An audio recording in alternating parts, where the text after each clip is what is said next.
So the last topic that I want to not just show it to you, but try to explain it to you is the one regarding the abstract classes. Okay, IO stream and using namespace standard. Okay, so what's the idea with abstract classes and virtual pure methods? So we know from last week that the benefit of virtual methods is that they work with overriding, and in that way we can process all the objects from a framework in a similar ways. We'll all have the same method, but that method is overridden in those specific classes, in the subclasses, and in that way, when you manage them by pointers to the root type, then the compiler, not magically, it will know how to deal with them. Okay, so you have this, let's say this class student, and you work on a project. Okay, and here you have a lot of, I don't know, string name and age.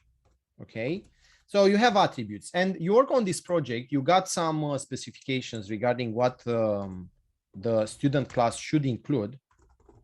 And after that, another of your colleagues will cover, let's say, not student, but professor. So you are handling the student class with everything that related to a student.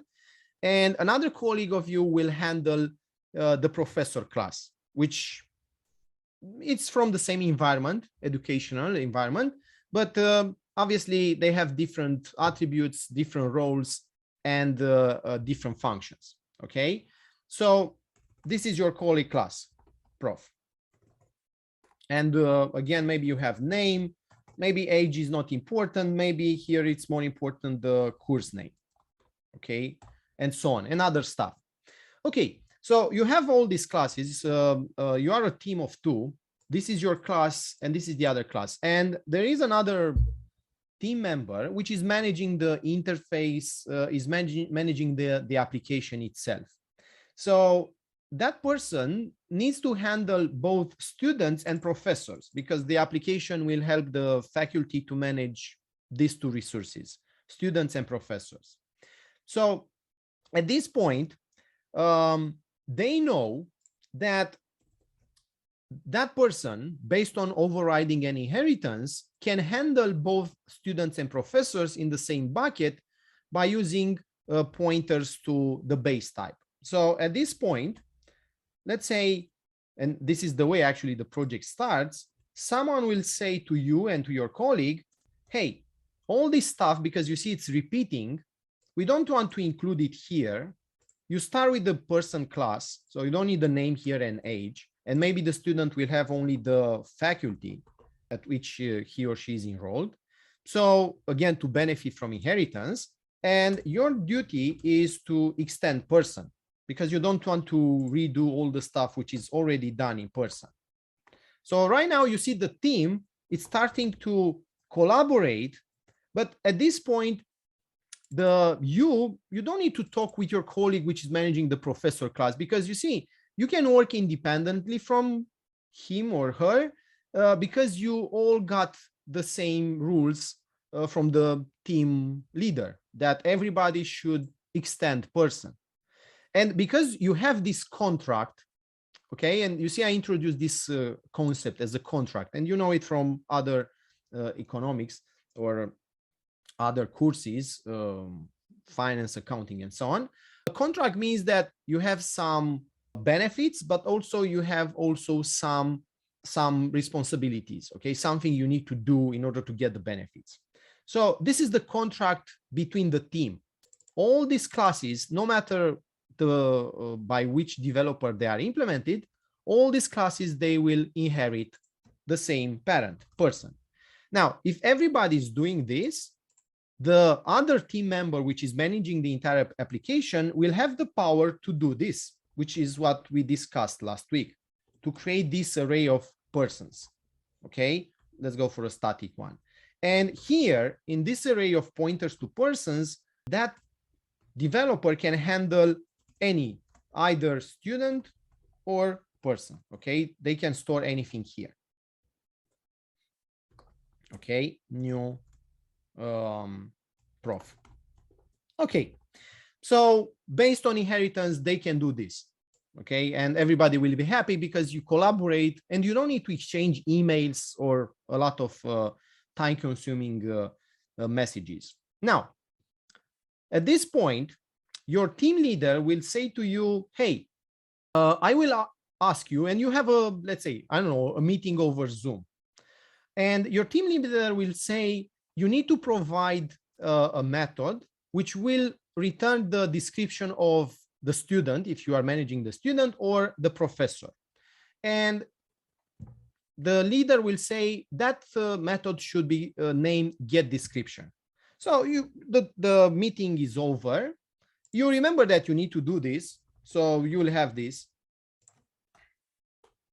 Okay, and you need to return the description of the student. So here you will say string get description, because this is what you remember from the meeting. And here you return this. Okay, return student description.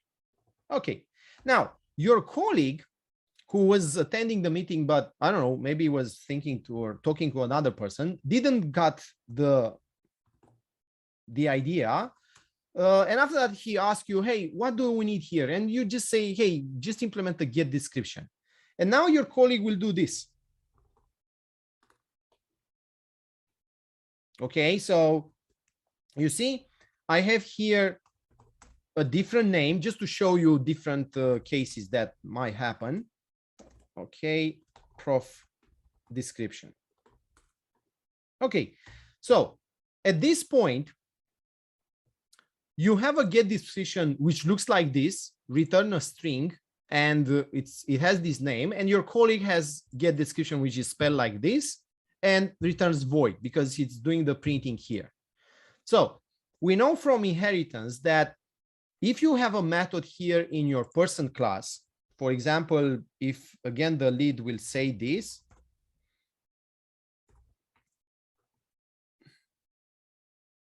maybe like this.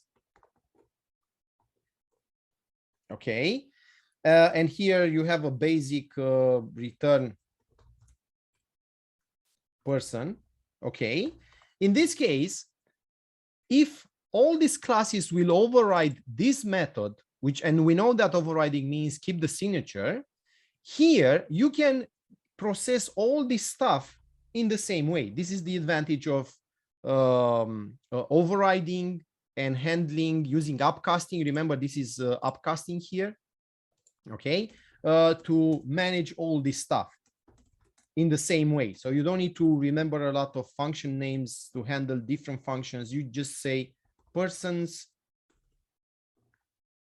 index I, it's a pointer, get description.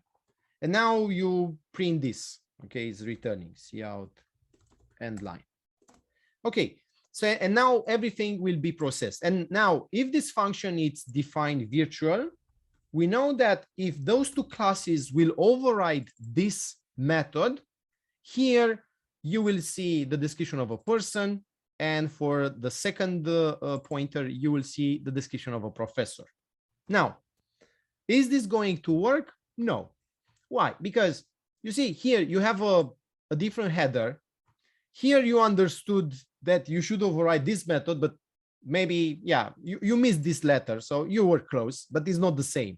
So right now you have in student, you have a method get description with capital G, and you have another one get description with small g. And here things are even much more messier because here you have another different name and the function signature is totally different. So if you ask this developer that, hey, have you implemented the get description method? That developer will say, yes, here it is. If you ask this developer, it will say the same stuff. Yes, here it is. But they didn't, not in the way that we needed, okay? Because the interesting part is that in order for this to work, they need to override this method. So they need to have this signature here and here. again, you need to implement that method. Now, where is the mistake? The mistake is that everybody tried to do their job, but they didn't understood what were the specific details. So in this case, they will lose a lot of time, again, communicating, again, trying to figure it out, where is the mistake. So how can we avoid this? How can we avoid implementing other and overriding, or is not overriding? We actually try to override, but we don't override. How can we remove this possibility that the developers can do mistakes? So they introduced this contract, which is based on virtual pure methods and abstract classes, because, you know, the only thing that any developer is afraid of is the compiler. Because if you do here now build, and you have at least one compiler error, no company will pay you for that source code, okay? Because it's not working. It's not just working, it's not compiling. You can't build it. You can't get the course 14exe. You can't get the product. So that's why compiler errors are important. So they introduced this concept. So if here I do this equals 0, okay, you see what I did? I just removed the body because the get description for a person was not important. This is just a generic person with name and age. What was interesting to see the get description for a student, because I want to see the faculty, the grades, and all the other stuff, or for the professor. So I make this function, which I want to be overridden by my colleagues in these two classes. I make it virtual pure. Why it's virtual pure? Because all pure methods are virtual by definition. Why it's pure? Because you have this equal 0 here. And yeah, this looks strange. It's again specific to C++. And that 0 here is just to tell the compiler that you don't provide a body for get description on purpose. Because we know that when you define a method, you need to also implement it. Okay, you need to provide a body. So that's a mistake if you don't do it. But if you write here equals 0, this is an accepted mistake, because this is something you want to do in the future with your colleagues. So equals 0 is just a convention. So the C++ compiler will understand that this function has no body because this is the way you want it. Okay.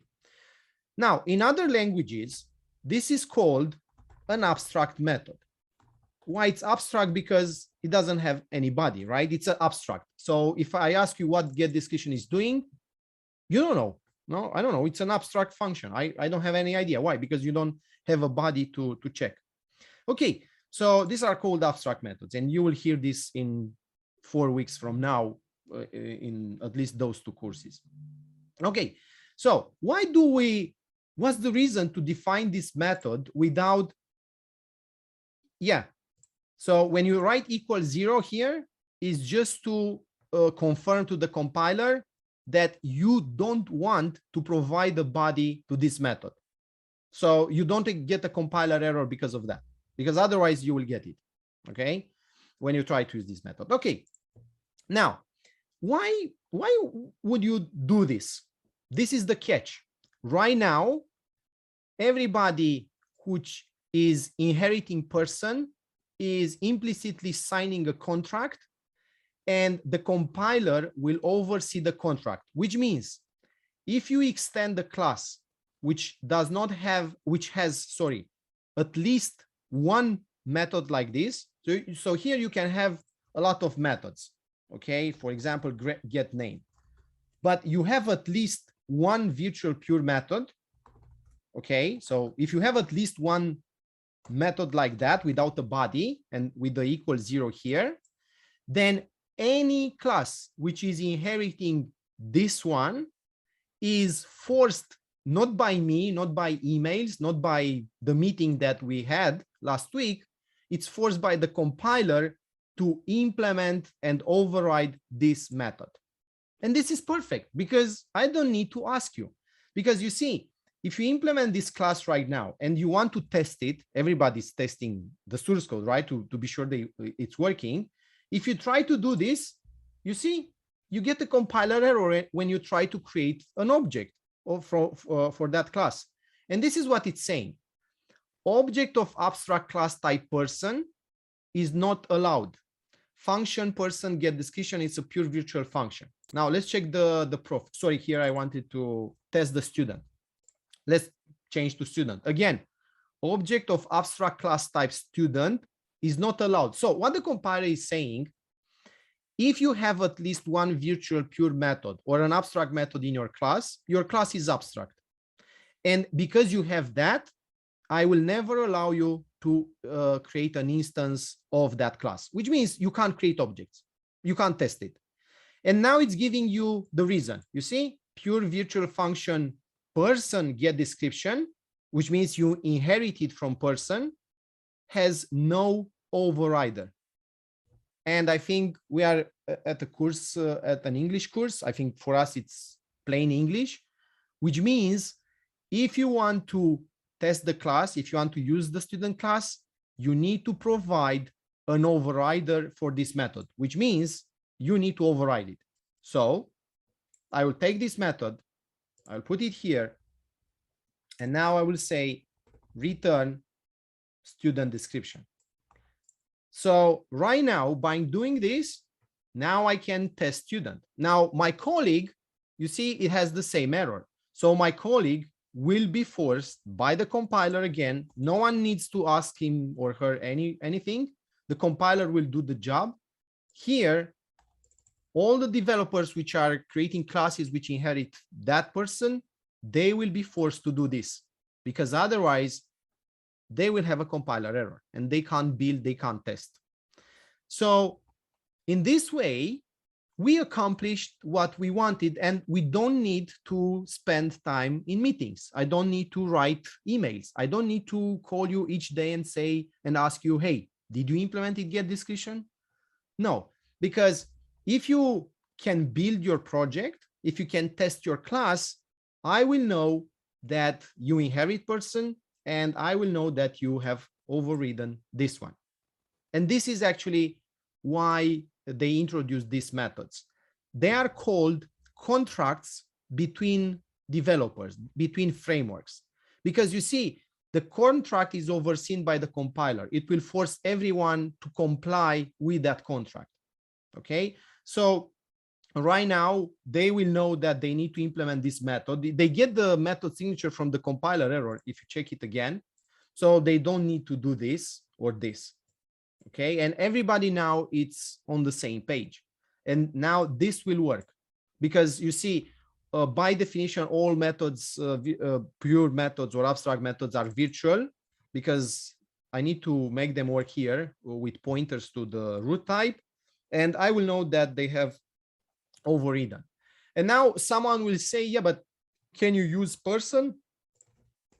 No, I can use person, because I will have the same issue. You see, it's saying object of abstract class type person is not allowed. And again, it's giving me the reason.